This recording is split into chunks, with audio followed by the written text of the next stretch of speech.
I'm Sharon Easterling from OpEx, and I am really, really happy to be able to be with all of you and to be sort of facilitating this conversation with some extraordinary women who are working in the field. So we are here to talk about how you approach the decision-making process when you're thinking about expanding or opening a childcare program. What do you need to consider? How do you go about making decisions, and what tools are available to help you with that? And so we've got a terrific panel, and I'm actually going to start all the way over on my left. And Denise, if you would introduce yourselves, and I would like each of you to tell us who you are, and we'll go from there.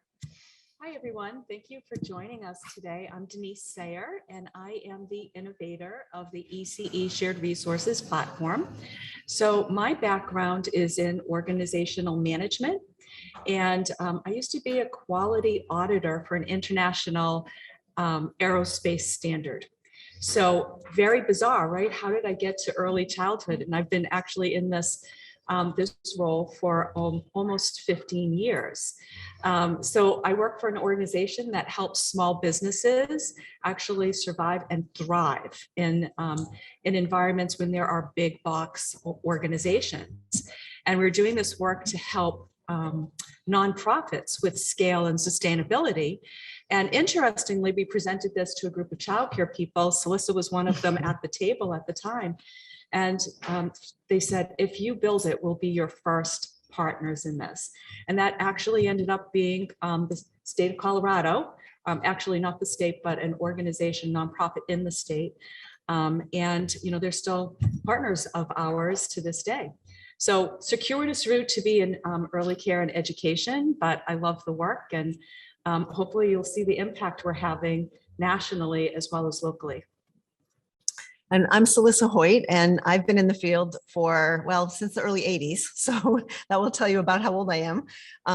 Initially, I really expected to be a teacher. I loved working with children. That was my passion. And I did end up becoming a director. And in that role, my passion really evolved to be, how can I, as the leader of this organization and with the team, facilitate high quality and also increase compensation, because at the root of quality is compensation. So that was sort of part of my path. And then I did meet Denise when we were looking at starting up shared services in New Hampshire in about 2008, 2009. And one of the nonprofits in New Hampshire sponsored the platform in the state. And then eventually I left working in an early childhood agency and became the state director of the shared services work, and used, well, first I should say, as a director, I used the tools on the platform. They helped me immensely in my job. They helped me save money on all kinds of the back office side of things, and supplies, et cetera, that I could then reinvest in quality and compensation. And then I ended up becoming the state director of the shared service work and helping childcare programs throughout New Hampshire take advantage of those resources. Then in January, I joined Denise and am part of the team now, helping sort of develop new content, work with all our state partners, and do this very rewarding and important work. Hi, I'm Reeva Murphy. I've been in childcare and early education for over 40 years. What I'm passionate about is keeping children and families at the center of all of our consideration and work. And I believe that childcare at its best is vitalizing to a community and helps families be stronger and supports them. But not all families have the same needs and preferences. And so I think what we need to create is access to affordable, high quality care that has a lot of choices for families so that they can make the choices that they want. But I think our responsibility in the field is that all of those choices are excellent for the kids and for the families. So for the first 20 years of my career, I directed that passion into direct service. I was a teacher, I directed programs, I developed programs, I taught other teachers, I taught at a college level. And then mid-career, for a lot of the same issues that we're still talking about today, I turned upstream to advocacy and leadership on the early childhood landscape. And I spent 18 years in state government in 2 different states, both implementing and administering integrated early childhood programs that included childcare. I retired from state government in 2019 and started a small consulting business. What I'm doing right now is working with a lot of communities, either invested community members and existing providers, to expand the capacity of high quality childcare in the place where they live and work. So I'm really pushing the employer engagement piece in every one of the projects that I work with, that they're part of this solution because they need recruitment and retention. But when I started doing this in 2019, I was really surprised that I couldn't go find open source materials to help me create a business plan. And I've created business plans in a couple of different industries, but I was really surprised not to find what I needed for childcare. So I started creating things for my projects. At Heart of a Child, we know that both effective administration and intentional engaged pedagogy, and I actually got that here at a conference a number of years ago, that's the key to sustaining high quality childcare. And so, we also understand this sort of conundrum of affordability. And so a lot of the work that we do is looking at what the cost of care is for these programs and looking at layering revenue to cover that cost of care. We believe that the mixed delivery system we have in this country, which is, we've said it a lot today, all these small businesses. I actually think these small businesses know a lot about serving families in their communities, and that what we need to do is help them work together and make that work with the diversity that we enjoy today. So our partnership with ECE Shared Services with Denise and Cellissa, and actually it was Louise who match made us, who introduced us to each other. When I said, Louise, am I onto something here? Is this useful? We started working with these guys. It's made our work better. And what's really exciting for us is that it creates an opportunity to share the tools that we've made and the lessons we've learned with a much broader community than the 5 or 6 projects that I personally work with. My name is Laura Murphy. I'm a consultant with Heart of a Child. I got my BA in community education at Goddard College with a focus on creating sustainable early childhood learning communities. And so that's been a big focus of my work throughout my career. I started in direct service. I've taught preschoolers, I've taught infants, I've taught toddlers, and eventually realized that I wanted to make changes that as a teacher were not in my control to change. So I moved into program administration, which was wonderful. I had the chance to run some really great programs. And again, got to a point where I was like, nope, I need things in the system to change that I can't control from this position. And so that's when I started sort of looking into other roles and came on working with Heart of a Child in the work we do, providing expanded capacity and really a variety of options for families. Great. So I'm going to see if I can advance the slide. And Would you like Yeah, I this? think we have Sharon? oh, We have the control. then you advance them, See please. if it works. Yeah. Let's do that. And I'm going to step over here because we're trying to get everybody in the camera. So I'm just going to talk behind you, Reeva. That's fine, Sharon. I love having you behind me. Sharon and I actually come from the same state. It's just a gift from Vermont. So childcare is on everybody's mind now, right? It used to be very much in the background. It's sort of become front and center as we kind of understand that without a good supply of good childcare, the country just doesn't run. And so Denise, I'm going to ask you to sort of frame up the issue for us.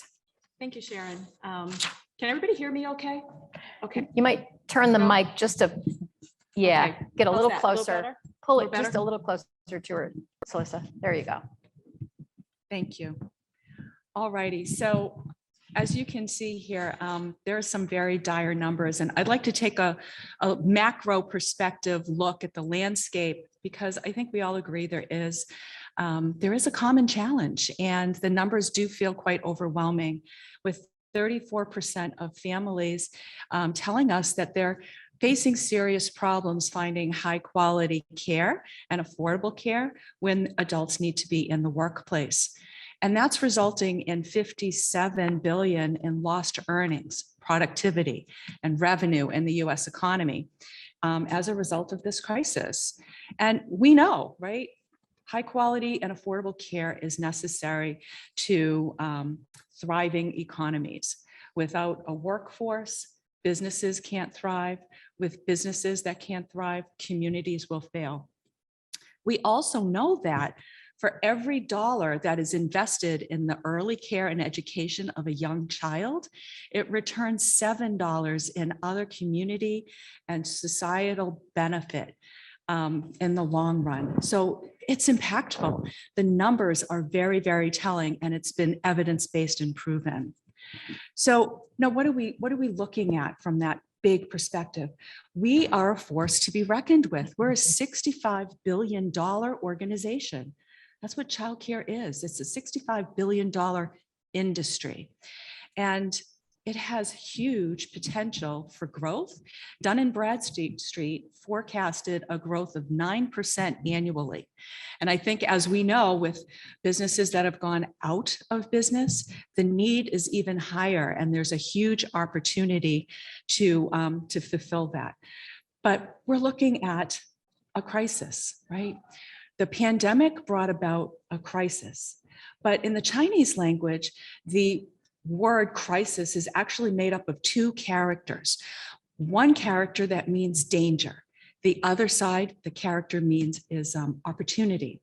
And with the dangerous situation of the pandemic, the opportunities that have arisen really has spotlighted the importance of early care and education in our communities and in the nation. There's not a day that goes by that you don't hear about it or read about it somewhere.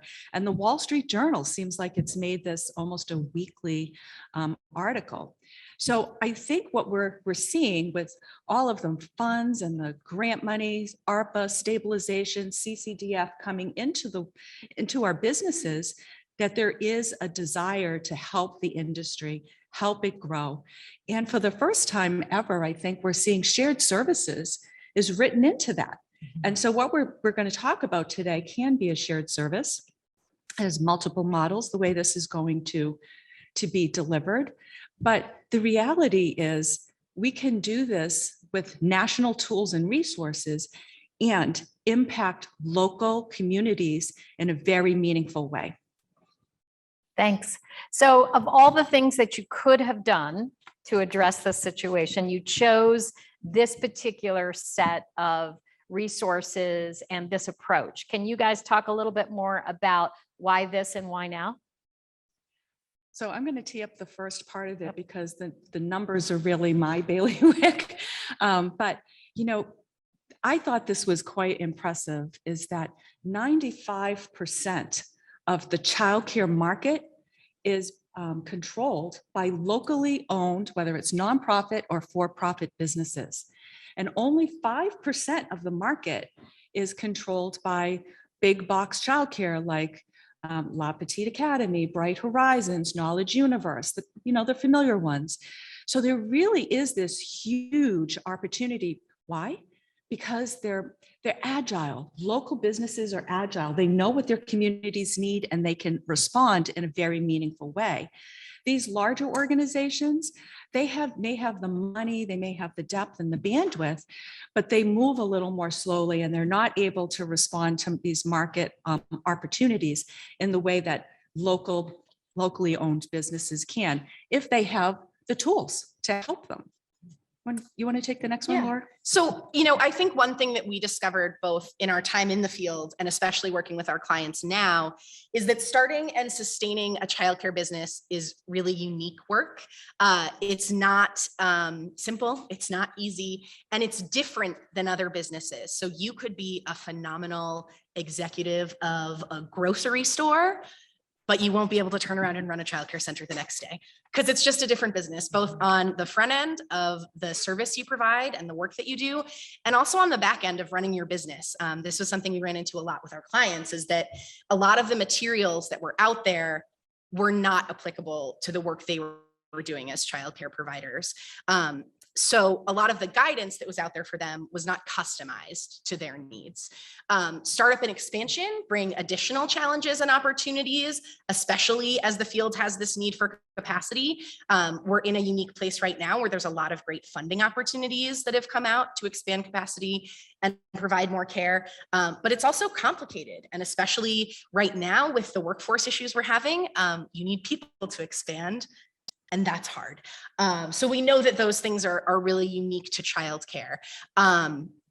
We also know that there's this incredible landscape of pedagogical support right now in the world for working directly with children. We've all participated in it. Some of us have built it. And there's a lot of great resources out there that teach people what the right thing to do with kids is, how you build a high quality classroom. But we really struggle to find the same level of rigor in some of the tools that were available for the administrative side. So we really had this goal to bring that same view of rigor and those same rich materials that people could access to the administrative side of starting and running a childcare business. We found ourselves needing real concrete business plans that reflected the needs of childcare. And by creating those business plans, we were able to find some real successes. We used them to meet our clients' needs, and we were able to successfully secure funding for them, grant allocations, and partnership opportunities, all based on the use of these tools to create a really cohesive picture of what their business is and what it can do. And so there's also this widespread continuum of support that's emerging right now for improving the overall landscape of childcare in the country. And so Reeva will elaborate a little bit more on what that looks like and how we're trying to take advantage of it. Yeah, I've seen quite an arc of history in the 40 years I've been in the business. And I've seen it from different perspectives. I've seen it from the ground up as a person operating childcare, working in childcare, and not having healthcare when my son was born, or health insurance when my son was born, but also from the top down and struggling to administer programs that with inadequate resources to support all the needs that we knew existed in childcare. So I've sort of seen that from both ways. I didn't see all of the history. I was still in high school, I think, when Nixon vetoed the childcare bill that would have built a cohesive, comprehensive childcare system in this country, but it got vetoed in the 70s. And so we're not there, because what happened is that people still needed childcare. And so childcare began to develop, and it developed into all of these, through all of these little businesses. My first job when I got out of my master's degree program, and I won't even tell you what I was making because it's embarrassing, but it was working for a woman who was a mom, who had a vision that families should have choices for childcare. And this is before accreditation, but we were the first accredited state program in our state when it finally did come around. But she just had a vision for that kids should be in high quality childcare. And of course, she started the business not taking a salary for the first 3 years, right? We didn't even call it an industry then, right? It was like a vocation. And I remember that somebody mentioned Lynn Kagan this morning. I'll never forget the speech that she made at a conference once saying, you never ask for any money, people. You really have to start asking for money. And so there's both this slow progress that Louise talked about this morning, and also the fact that I never imagined when Barack Obama mentioned childcare as a sitting president on a national stage, it was like really emotional for me. I never thought I'd see that happen.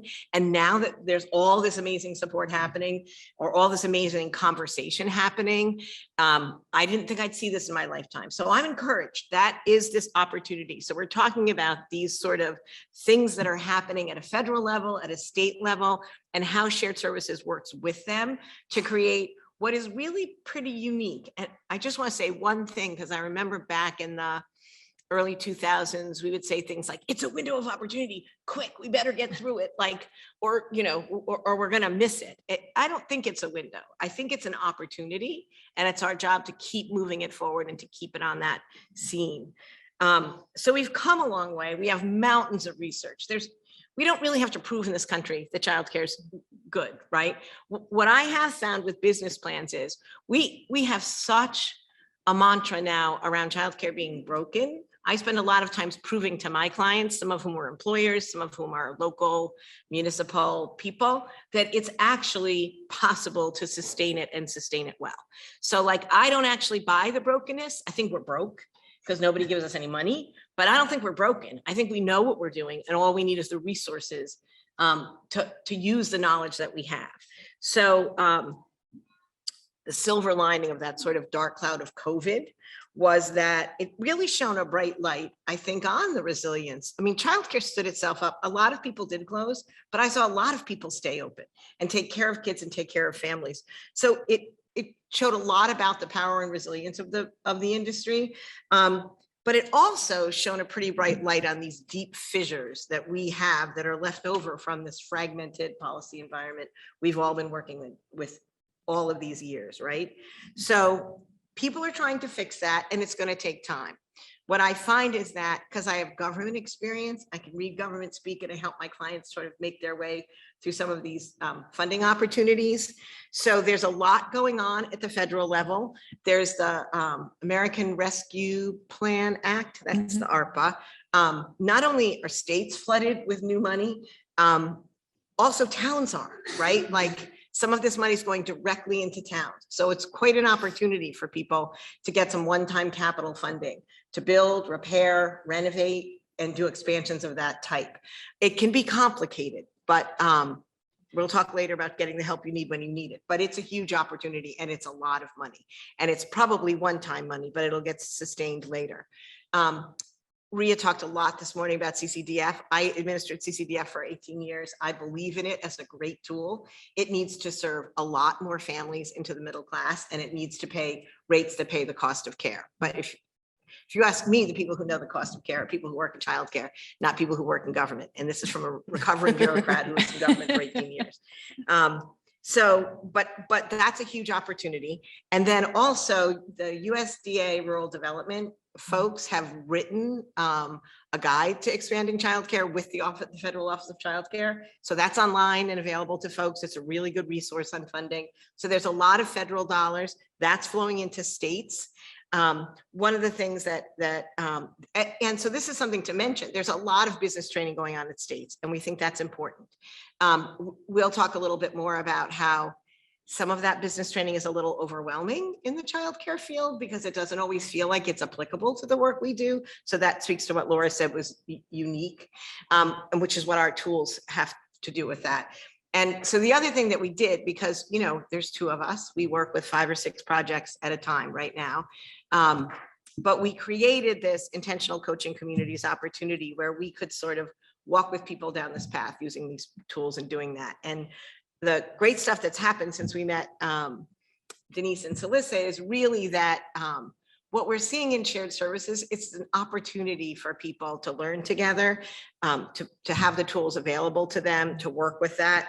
And I do think Louise and I will differ on this idea. I'm not really interested in getting the cost of childcare down. I think childcare is expensive. I think it should be expensive. We're taking care of other people's children. It's an intensely labor-intensive field. If we're going to pay people good wages, when I do a business plan, 70 to 80% of my costs are personnel. So you can give me a free space and that's 10% of my costs. But if I'm going to pay people, that's the lion's share. So it's going to be expensive. What we need to do is understand who's going to contribute, the public, employers, so that we can keep the cost for families affordable, for poor families, for middle-class families, for all families. So we think that's some of the opportunity that shared services gives us. I agree. So let me jump in and say, I agree with everything you just said, Reeva. And I would also add that it is expensive and we want to drive every available dollar into classroom teachers, right? And provider salaries. So yeah, I think we're there. So in case you don't know much about the platform, the ECE Shared Resources platform, what I want to say is that it's this national platform that's in now, what, 32 states? 34 states.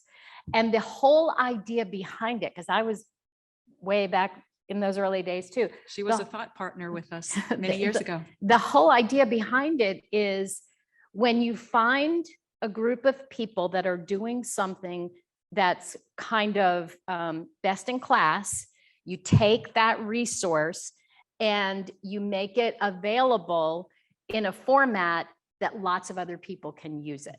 And so Denise, when you saw the work that these two were doing, bringing both direct service and government, like bringing this really unique perspective. So you saw something that you thought had real potential. So do you want to talk a little bit more about that partnering? I sure do. let me advance the slide because I think graphically, this is a tremendous display really of, partnering where there's, some moments where you're going to ruffle the feathers. And then there are some moments where you're really going to have the aha moments and the light bulbs are going to go off. But we're not the topic experts on everything. And that's where when you meet two intelligent, motivated, passionate women such as Reeva and Laura, you realize what they're bringing to the party. And so we just loved what they were trying to do. So what we tried to do is to take complicated stuff, make it simple and easy to use, kind of break it down into the pieces, and then we can disperse it on the shared resources platform that nationally has over 30,000 businesses using it. And so where two people can only support maybe 5 or 6 individual clients, we can provide a set of DIY type tools that many, many, many people can use, and shared services can implement at a completely different level. So that's how we came to be working over these past months. And we're going to reveal to you in just a moment really how that looks, and again, why it was so vitally important to localized implementation of capacity building.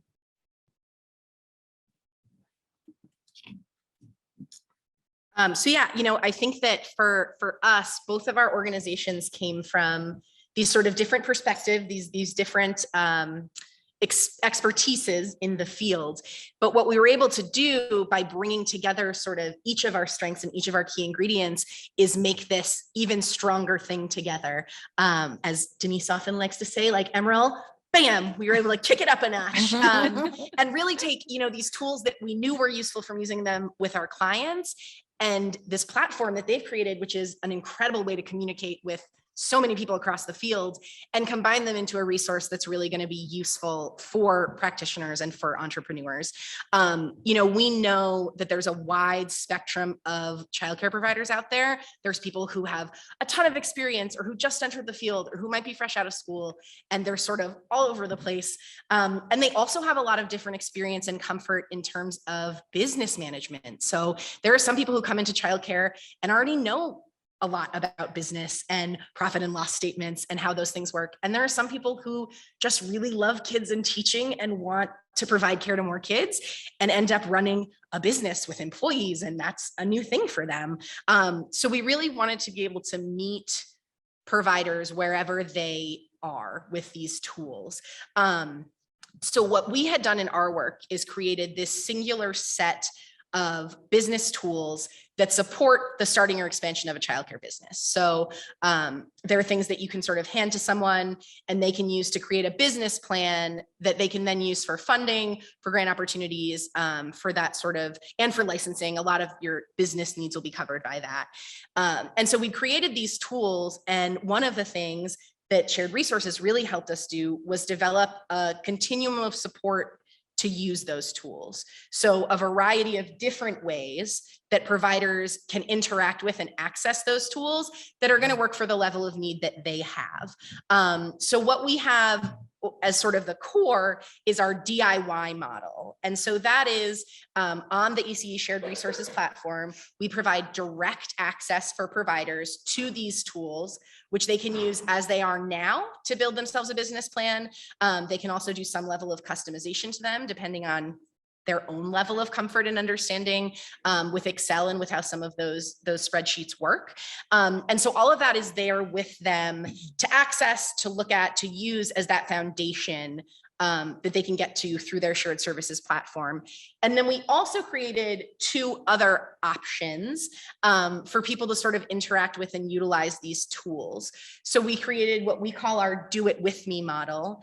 And so that is a little bit more support. It's done through a series of intentional coaching communities, which are professional development cohorts that we at Heart of a Child have designed and written curriculum for. And so those provide a high-level pedagogy and one-on-one coaching at a fraction of what that would normally cost for providers or entrepreneurs in the field.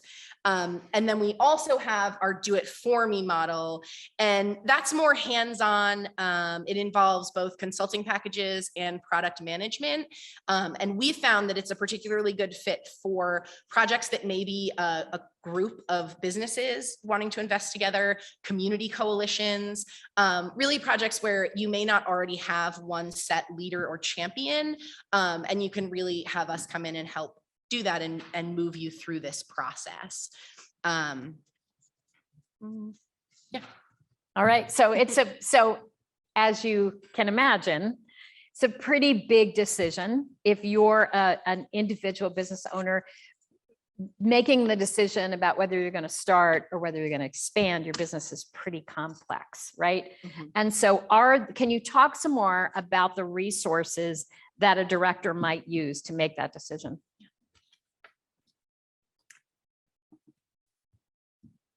So you see the little inset on the bottom, that is just a snapshot of our business building blocks webinar. And so we run these webinars and they're really about business topics. So operational, quality and best practices topics. And so with Heart of a Child, we ran the go, no go decision-making webinar, just to kind of test the waters and see what we were going to learn. This was a 90-minute workshop online, and people stayed and paid attention to the webinar. It was amazing to see how this actually went. But this is the first tool that we built, which is about a 7 or 8 page guide. It's a how-to guide. It contains pages in an appendix of all the kinds of sources that you'll need to access to be able to look at what is supporting the need for where you want to expand or to start a childcare business. So it's an interesting tool, and that is available on our website. But here's what was really important that came out of this. Did it? Yes, Yep, come there on. we go. There we go. So the data says 4% of the individuals that attended this webinar decided that it wasn't the right time for them to continue. They either felt like they were missing something or the information didn't support this decision, so they decided not to move forward. 25% decided to pause. They felt like they needed a little more before they could move forward. That's still a very powerful decision. 69% of the attendees felt empowered to put their vision into action. 81% rated the webinar as highly useful. The next category below that was useful, then somewhat useful, and so on. So the predominance of people found that this was either useful or very highly useful. And then finally, 99% would recommend this webinar to others. So what we realized, and I think what we just proved with this, because there were a great number of individuals that attended, is that this is needed in the field. The attentiveness rating was very, very high. And even those 4% and the 25% that said, we're going to either not do this or we're going to pause, still very powerful decisions, because think of all of the time, energy, and financial resources that were saved by having made that decision earlier in the process. Mm-hmm. So I respected that was a really important outcome. You never want someone to go down the road doing something that isn't going to be reflective of a success. I mean, we all have bumpy roads and paths that we have to follow in pursuing success, but this is a costly mistake if you're going down the road and you find that you've slipped up big time. So that was a good start right there. Great. So Cellissa, I think you're going to walk us through.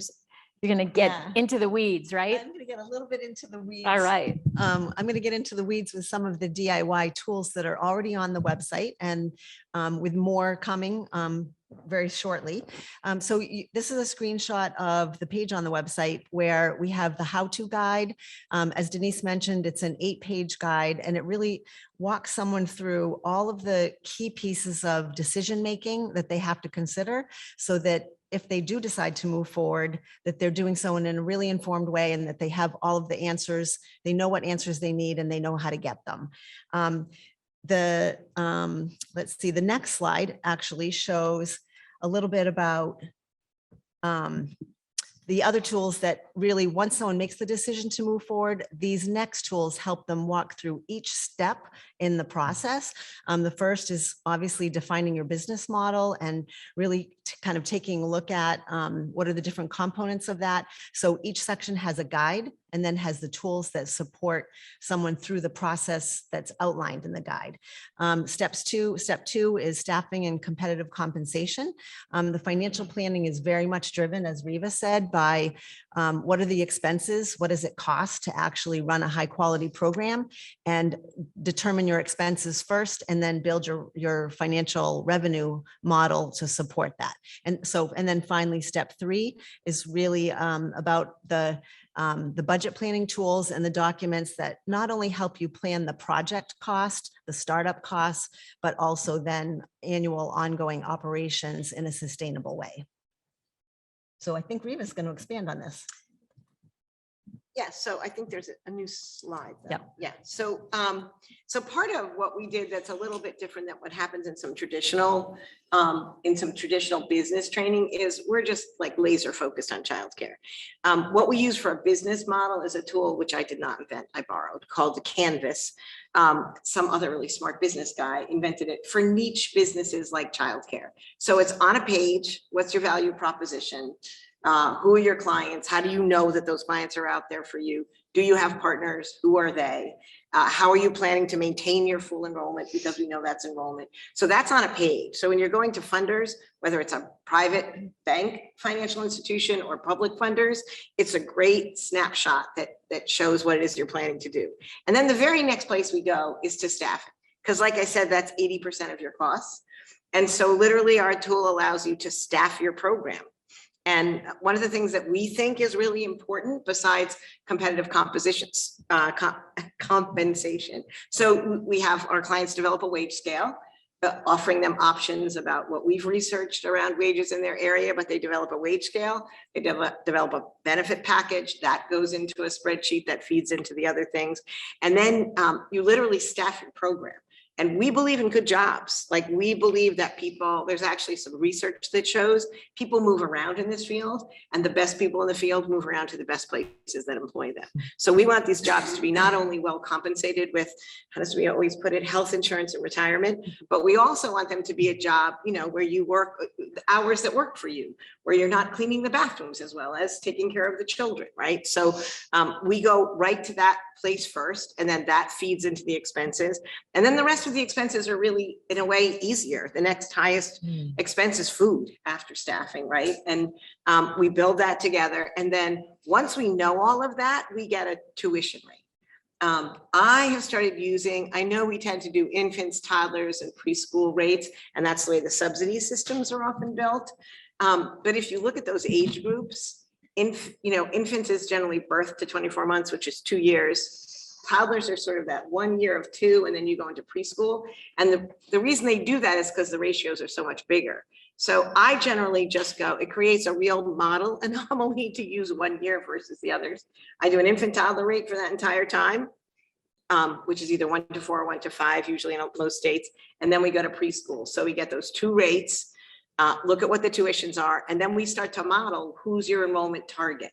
Are you going to welcome subsidy parents? What does the subsidy state situation in your state looks like? What are you going to bring in for that? And we try to then go to employers and say, this is the affordability your people are facing. If you kick money in, then they're going to be able to afford it more. So that's sort of our model about trying to sort of work specifically on childcare. Really look at the cost of the high quality care, because everybody that you work with will tell you they want a high quality program. They have no idea often what that means if they're not from the field. And they're always shocked at what it costs. But if you can lay all those costs out really clearly, if they say to me, this is what I want to pay, in this program, and then I show them what it costs to pay that, a light goes on, and they start to work with us around that piece. Yeah, and I think, you know, in terms of all of these tools that we've created, we really envision them as they are now as being particularly useful for 5 specific audiences. So current center-based programs who are looking to expand and grow their program, current center-based programs that are looking to either pursue funding opportunities or do sort of increased business management that they could benefit from these revenue tools and these staffing tools. So maybe they don't have those spreadsheets already figured out. Maybe they don't know what their cost of care is. And so these tools can help them determine those things.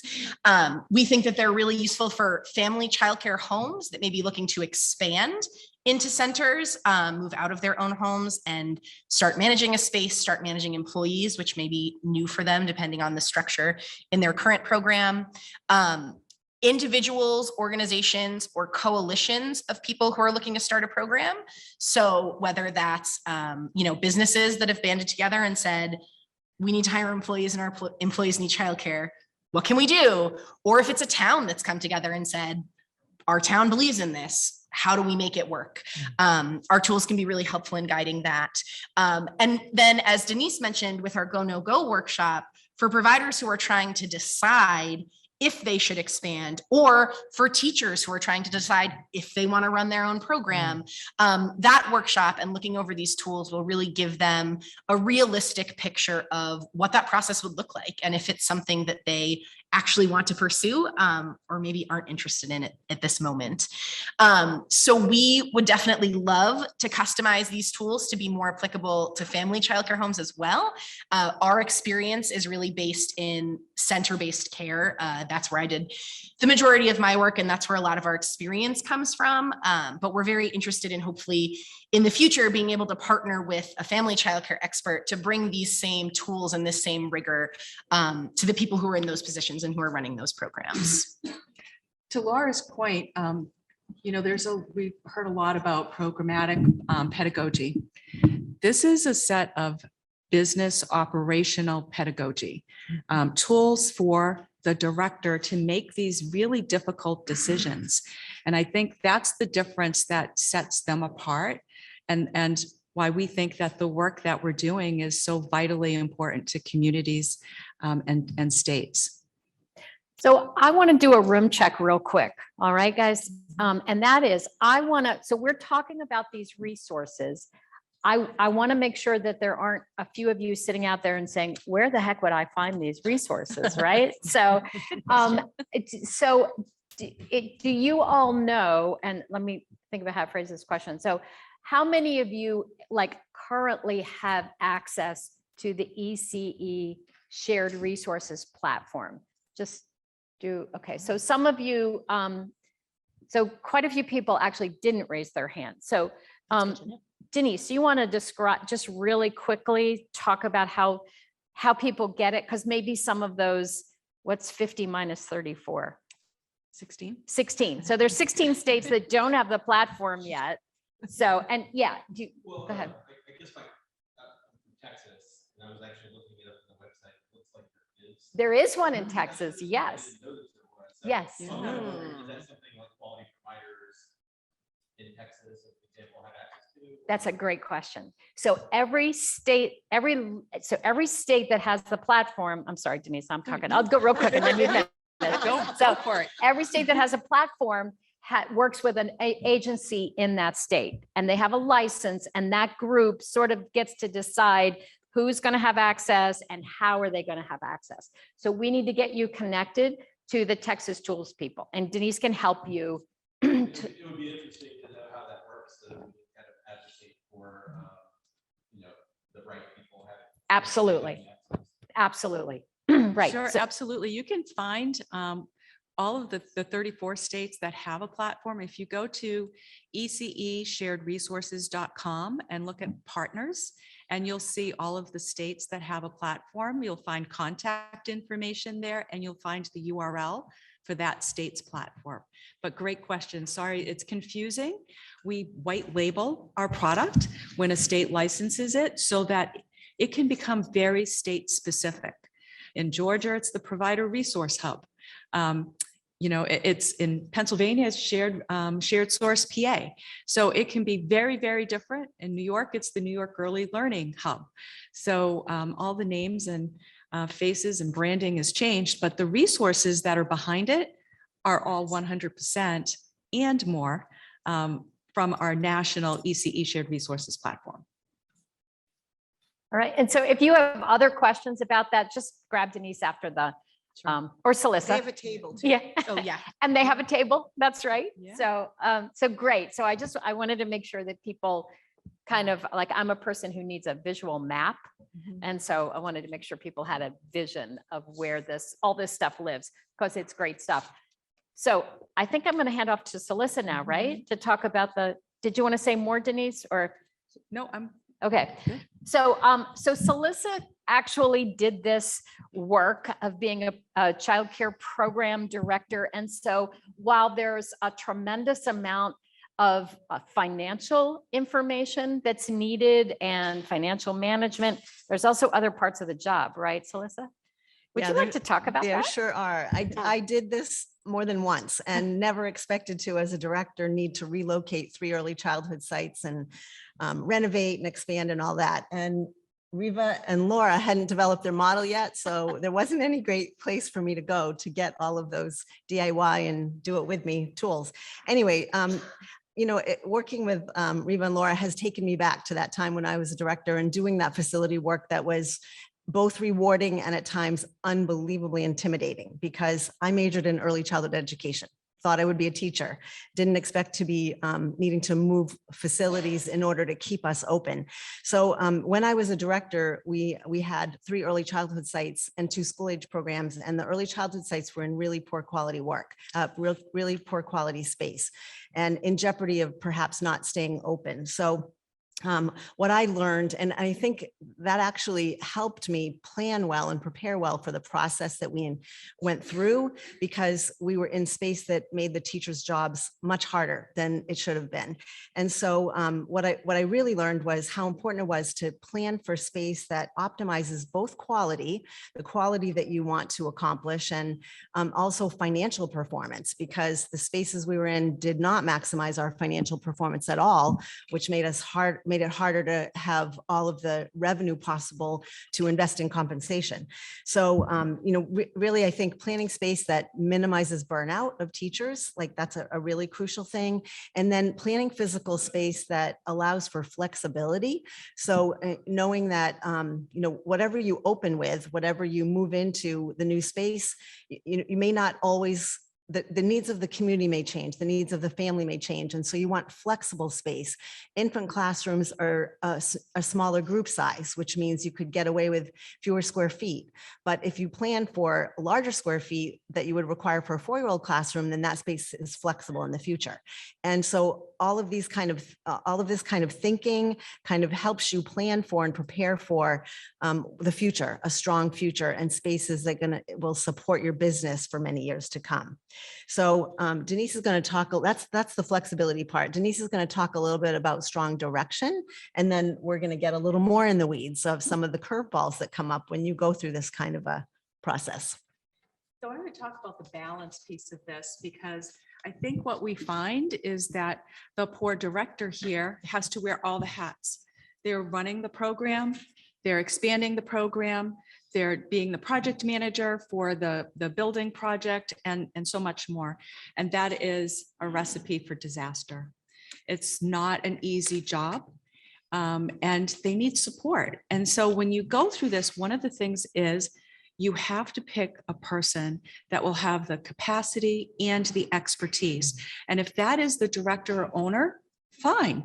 But in the interim, who can run your program and do a really great job of the day-to-day executive director responsibilities? So that's number one. Number two, there may be a board, there may be a lot of volunteers. And you have to kind of tiptoe through working with a board, which I believe Cellissa did, but volunteers, well-intentioned, they may have some expertise, they may have some capacity. The problem with volunteers is they're not fully invested. Their priorities are not the same as your priorities. Something that goes on in their personal lives or their family lives or whatever, totally part of the world in which we live, but they can be targeted off to something else, leaving your project to kind of flail around in the dark. So volunteers is not a really great role to have them serve as. So as we think about this, we have to think about the right people, giving them the bandwidth to do the job really well and giving them the tools to help them do the best they can in this job. And it is going to be like climbing a mountain. You zig, you zag, you're up, you're down, you're rappelling, you're climbing. That is what this whole thing is all about. So you've got to find that balance so that that individual can do the best job they possibly can. So I'm going to get a little bit more into the weeds, and I think the stories that I'm going to share, just a few quick ones, are examples of the kind of expertise that you really want when you're navigating this kind of a project. And this is something that directors can learn and seek out. This is something that shared services alliances can support directors and owners in your community in navigating through. And it's certainly something that Reeva and Laura's tools and their expertise can help you navigate. So there are, when the program I managed went through this process, and they were two different projects back to back, much closer together than we would have preferred. They were also in two different towns. And just the very nature of that meant that zoning was handled completely differently in those two towns, even though they were 5 miles apart. Health inspection was completely different. What else? Life safety code compliance was handled completely differently, because while there's state life safety compliance, there's also local level control and decision-making and approval process.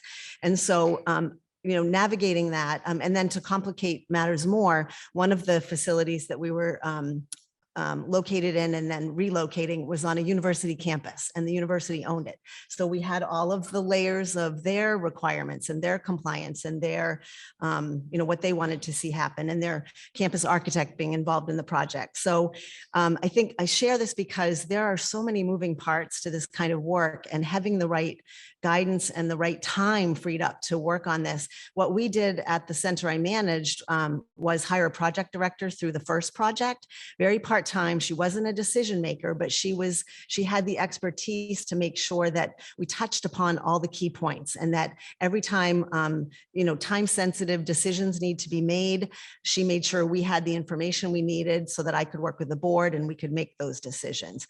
And then honestly, by the time the second project came around, not only were we kind of stretched financially and probably couldn't really afford a project manager, at that point, I'd been through it, and I had a really long-term administrative team that was so good. I knew they could handle the day-to-day operations. So I was the project manager the second time. And while it was a nonprofit and the board of directors is ultimately responsible for those decisions, they relied on me to be the early childhood expert and to kind of guide the process for what had to happen. And then I just want to mention, we had a couple of big curveballs related to the fire marshal turning over 3 times from the time the project was approved to the time we raised all the funds we needed till the time we broke ground.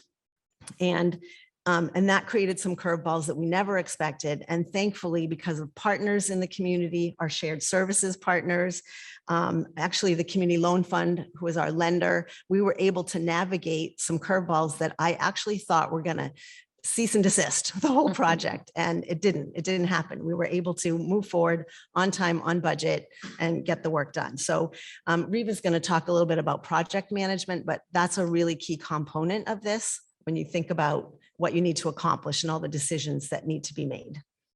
So we really started this in the do it for me space. When I started consulting, I wasn't quite sure who I was going to work with, but a couple of projects reached out to me. They said, hey, Reeva retired, she's around, maybe she can give you a hand. And so all of this was born. I've worked with housing projects, partnering with a Head Start organization, or a small town that for 6 years has worked on raising $1 million to start a childcare center in their town, but who were sort of like stuck on the dime of what their business model was going to be. So again, we started in that space. I think Cellissa talked a lot about, it's just important to have relationships with people in your town, definitely with your life, all your regulatory people. Do not try to duck regulations. They're there for a reason. What you need to do is thoroughly understand them and partner with the people whose job it is to enforce them so that you can get that done. And make sure, and both Denise and Cellissa mentioned this, that someone who has knowledge and bandwidth is working on the project. And the other thing I'll say is, if you're doing a construction or a renovation, get yourself a construction expert too, because that's not something that I know. I've learned a ton working with those guys, but I would never presume that I could run their part of the project. And now that they've met me, they would never presume they could run my part of the project. So we have a good, like, mutual respect for our areas of expertise. I think you had a quick little story that you shared with me that perhaps you want to share with our friends here. And that had to do with what looks good on paper doesn't always look and function the way a childcare space needs it to function. Oh, I know what you're talking about. Well, one of the things that you also work with architects and design people. So some of the spreadsheets we created are tools for the architects, telling them how much square footage I need for usable square feet, which is what I need in classrooms. And then, but even most 35 square feet, but you like me to use 40. I'm like, whoa, that's just in the classroom, right? Because in his head, he just built a childcare center with 40 square feet per kid, period. I'm like, no, you want like almost 100 square feet per kid for the rest of your center, because you need hallways and offices and kitchens and all of those other things. But I would go to licensors and say, can you take a look at this design for me? And they actually were thrilled to get engaged that early in the project. They gave me great ideas.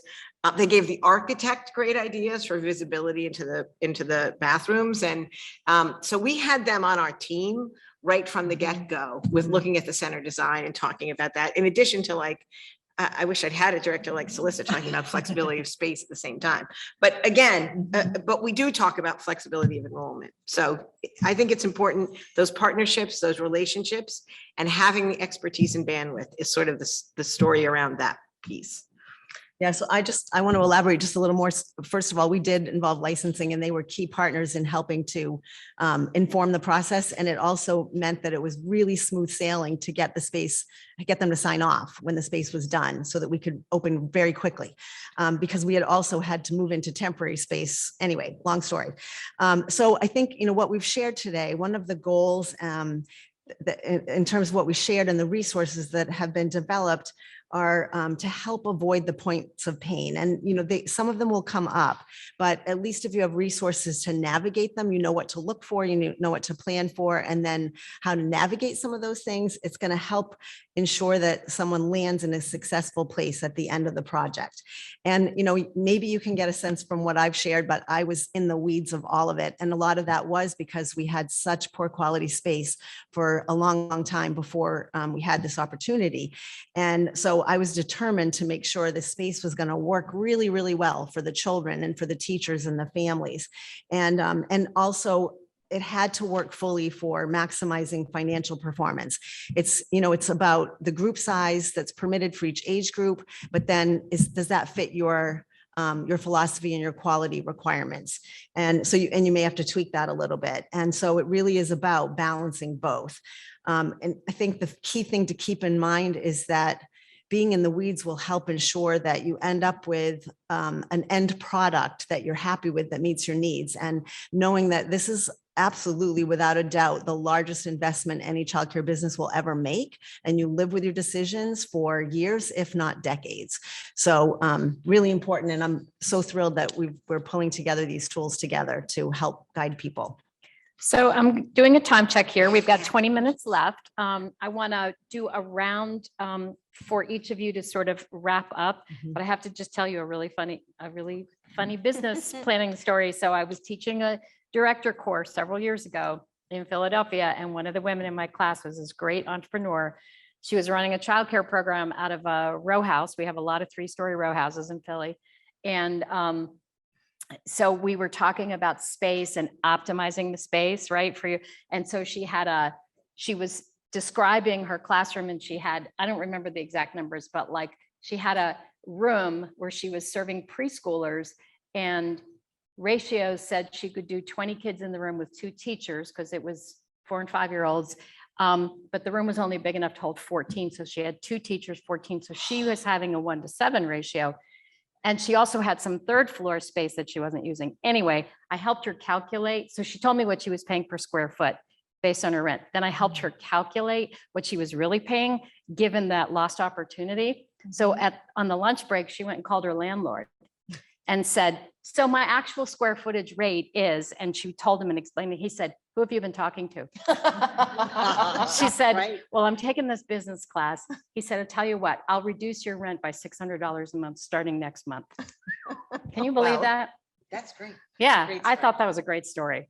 Anyway, so why don't we go, do you have a preference on, so I know that we have some final points we want to make, and then I want to open it up Do a final to questions. Is that Yeah. good? I'll So, let you guys have a chance to ask questions. yeah, do you want to Sure, why don't do I, a closing, and then we'll yeah. open the floor? Yeah, absolutely. I think so. So let me just kind of move ahead. Yeah. Because I think as we've been talking about this, one of the things you might be wondering is, well, okay, this is this national set of tools, and it appears that you can either use the national set of tools or have the do it with me, do it for me, go into the intentional learning communities and that kind of thing.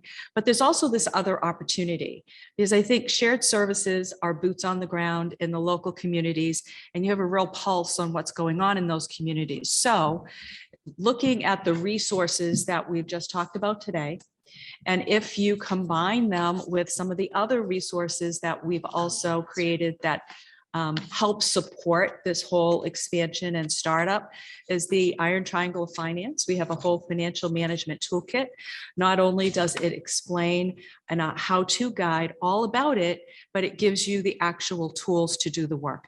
How do you track enrollment? How do you measure enrollment? What happens if you're not meeting enrollment? What does that look like, and how does it affect your bottom line over a period of time? For example, how to have those difficult conversations with families about money.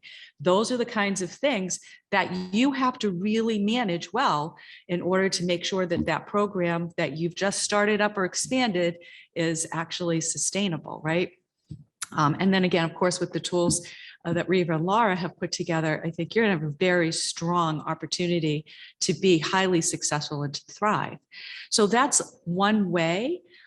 We also have a marketing toolkit. So really doing a competitive analysis, knowing who your competition is around you, knowing what the challenges might be in your local area that you'll have to deal with. Will there be road closures? Will there be construction on roads that make it difficult for families to get to your program or your new program? Those are all questions that you have to answer early on in the process so that you're not surprised and you're not delayed and you're not creating a program that nobody can get to. So that's a way that shared services can really empower a group of people to do this work. And then, of course, calling in the experts and having them do an intentional learning community, even if it's just one. It gets really the motivation going. Let's face it, childcare is isolating work. And this is a huge and complicated topic and a complicated project. So people working together that can bounce ideas off of each other and tap into the experts, so you're right sizing the help when you need it, is really pivotal to doing this work. So that's my position on how this can really go into a shared services environment and really make it locally meaningful and an impact. Great. So open the floor. Yeah, Can we do that? I think that'd be great. So what questions, comments, ideas? What would you add? That was great. I have two questions actually. The first one is, what is the cost for this? Who carries the burden of that cost? And then second, we talked a lot about tools, and some of them I heard were Excel tools, or are there tools in a certain platform? That is, then another important aspect is it connect to platforms such as QuickBooks? Is there a way that providing the business plans and their financial revenue models that when they're operational or starting, those numbers that can be automatically passed into the bookkeeping? Sure. So just to sort of give you a better sense of what the tools physically look like. Most of them are Excel sheets. There are a few that are Word documents. The ones that are more about sort of brainstorming and don't need those calculations. But the majority of them are Excel sheets. Our plan right now is to provide them both in a locked format. So for providers who don't have much experience with Excel or sort of know a lot about the formulas, it's hard to mess anything up. You can't delete any formulas. You can't take anything out that you can't undo. And then we also have a more open source version. So for someone who has more business experience or more Excel experience, or may have needs that are a little different and they'd like to tweak the tools a little bit, that's also an option. And so that's where most of them are based. We haven't tried sort of QuickBooks compatibility yet. It should work, but that's definitely something that that's a great suggestion that we'll sort of keep working on and try to figure out if that's something that we can easily streamline into. And I think Denise or Cellissa, you could talk a little bit more about actually accessing the tools themselves for the DIY And model. I'll tell you one more thing about the QuickBooks is, we've done this mostly as startup and expansions. So our aim has been to come up with a business model that is, a business plan that is not 25 pages long, that people are exhausted from creating, to come up with a pretty tight business plan that we can present to funders. A lot of the work I do is with funders to convince them that we can create a sustainable childcare business, and also to help them contribute to sustainability. Right now, a couple of my clients were moving in towards implementation, and we're trying to say, like, if they're an expansion, how do we create their old budget and this budget and combine them? So that's a thing we're working towards right now. We'll get there, but we've pretty much been focused on that, creating the business plan to sell your startup or expansion. So I think you had one more part to your question, which is how much does this thing cost? Yeah. And so I think you're going to talk to that, because their model, if you're looking at the intentional learning communities or the do it for me, does come at a cost. The DIY tools come on the shared resources platform in your state. So if you're paying for that platform, that's what you pay for, access to the DIY stuff. It's this support that has a price tag. So you want to talk about that? Yeah. So as Denise said, the tools are available through shared resources. If you're already part of that, you have access to those. Other providers have access to those. The support options we have, which are listed on the table 10 on your table too. The intentional coaching communities are a set cost. Our goal right now is to get them funded by bigger funders, because they are pretty expensive. The intentional coaching communities are a series of 4 7-week courses. So altogether, it's 28 weeks of learning. They cost roughly $5,000 a person for the whole set of them. And we do them in cohorts of 15. So for a state who is interested in bringing a cohort along, a full cohort of people to get them through all 4 of these in all 28 weeks would be $75,000. And so that's the sort of cost. Our goal is to really go after that higher level funding.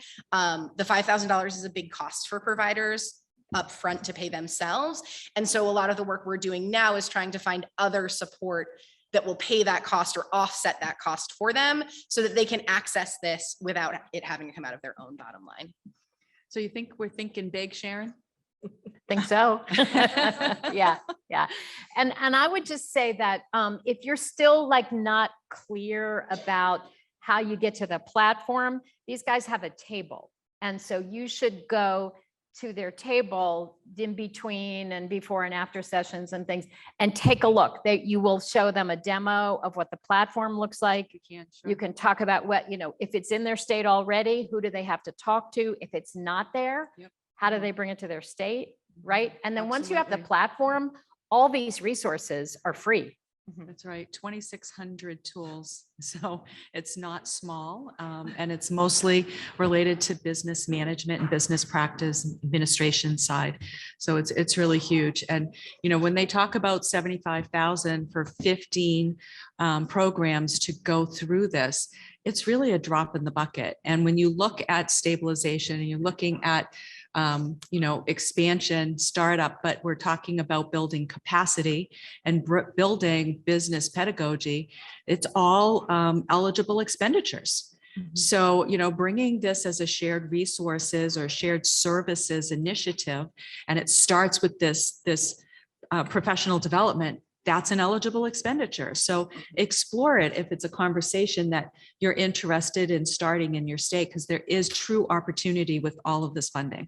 As a sort of example of that for the projects I work on, in the life of a project, which are usually, if you're building a building, 2 or 3 years old by the time you get the financing, you do the whole thing. And I do grant writing and stuff as built into my project. So, but it'll cost $60,000 to $75,000 to get from starting their business canvas to full financing through just for the work I do for them. So this way, that's like, we could get 15 people getting that kind of knowledge, which is sort of our thinking, rather than each project by itself. Sure. Questions? Yeah, I Yes. think we've got two. Two gentlemen. Yeah. I know. A clarifying question. So I did look up and find the state shared services in Michigan Yeah. is a partner. So for our local shared services in our county, would we then work with them to get access to the resources, and then how do we get the resources to provide an additional cost then to co-provider as well? Just kind of. So go right to the Michigan Early Learning Advantage platform, click on register or I want access, and then put your name in there and someone will be in contact with you, or either that or they will give you access to the Remember platform. password. So go right to the platform. And there is, through the platform, there's also a referral form to contact us. If you sort of go into the platform and look at these tools and want more information specifically about these tools and start up an expansion, you can also contact us through that forum as well. Sure. Yeah. And you can watch that Go, No Go webinar Yep. as well. I think there was another question in the back. Yeah, I think, looking at a lot of the providers who provide for the subsidized community, one of the problems that I see a lot is they just don't have the FTE to be able to do all the different functions that are necessary.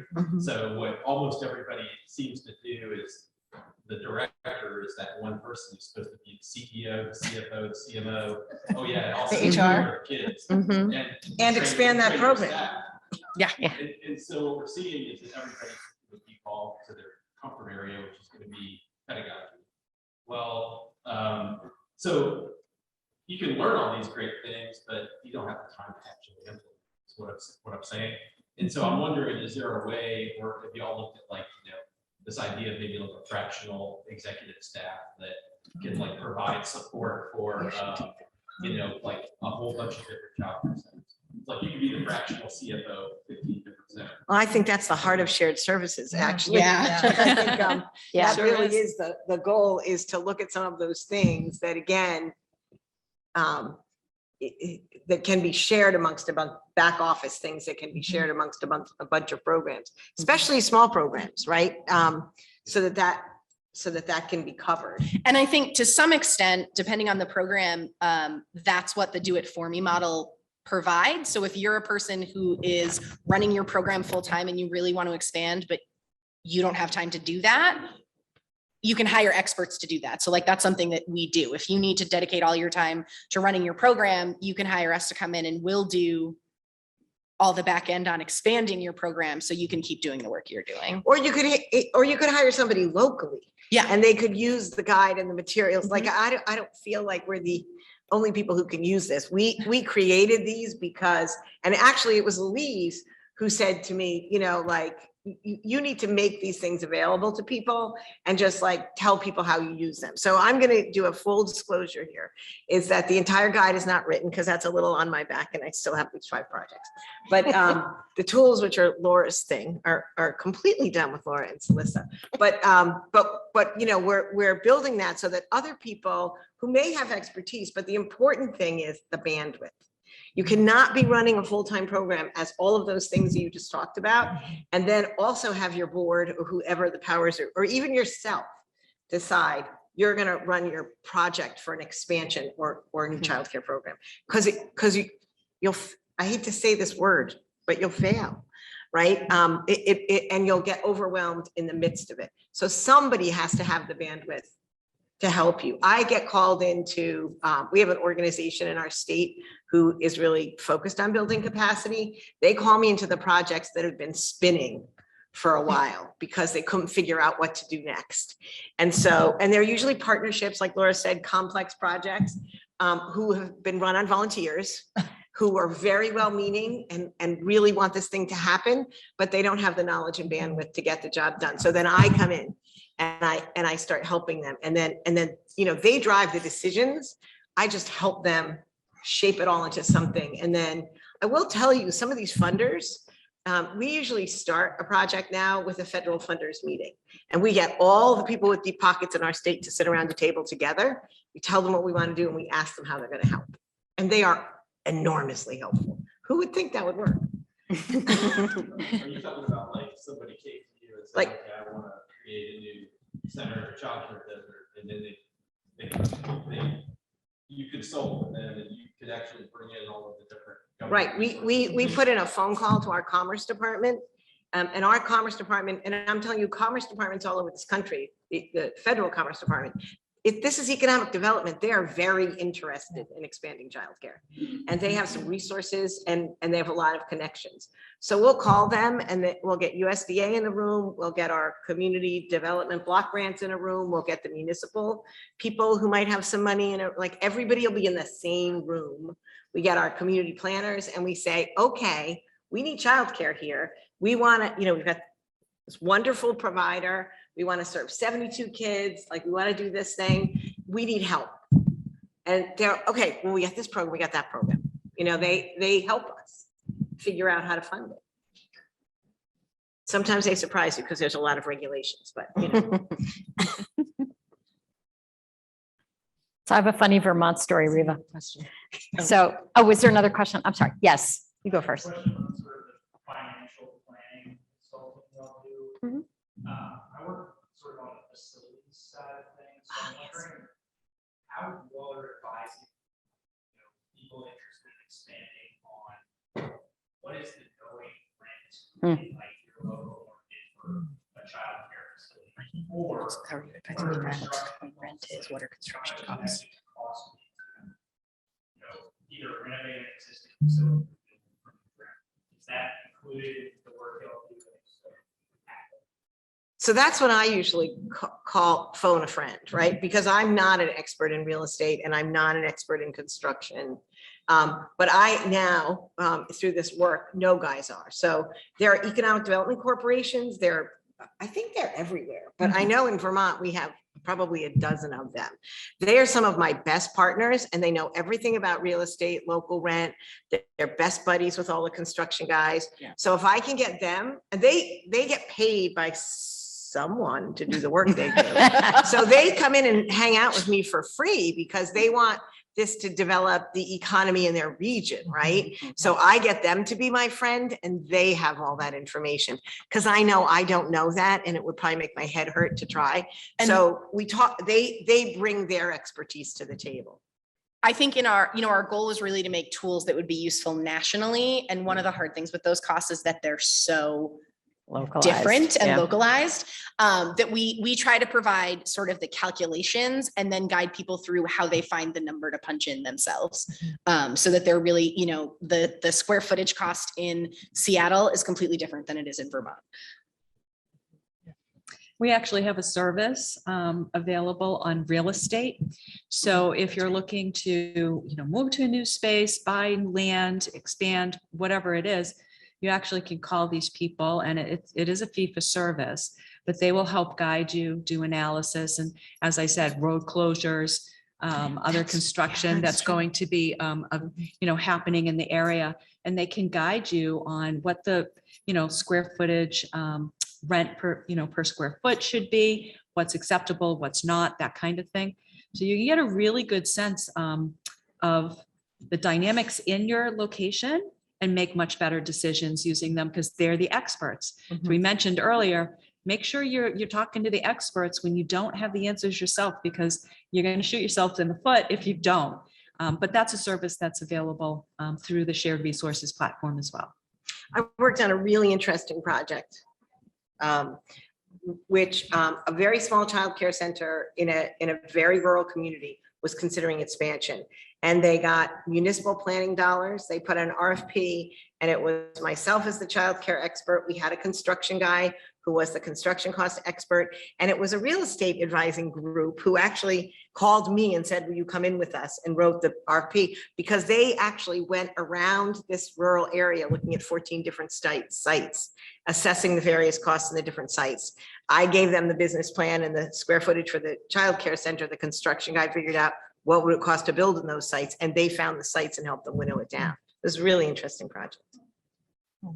So Brenda in Vermont says, don't forget another detail, wastewater and water, wastewater yes. permitting and water, That's right? Brenda Metz. Right? Are you on town water, well water, all that fun stuff? All that That's fun huge. stuff. I'm pretty sure it's huge anywhere. Yeah. It's very And I huge think in a thing we Vermont. hear a lot is that, well, a business was already like There the was a space we're moving restaurant. into already had a business there. So we don't need to worry about water. Other businesses we do do. not require the same wastewater as childcare does. Or It's a wa- or totally drinking different setup. Who knew? Yeah, who knew? So, all right, so it's time for us to end. I want to thank you for your good attention. We have snacks for you, and we are reconvening up in the Zlotnick Family Ballroom with a fantastic plenary session on technology as a equity issue. Thank you. In BIPOC communities, don't miss it. Thanks so much for coming.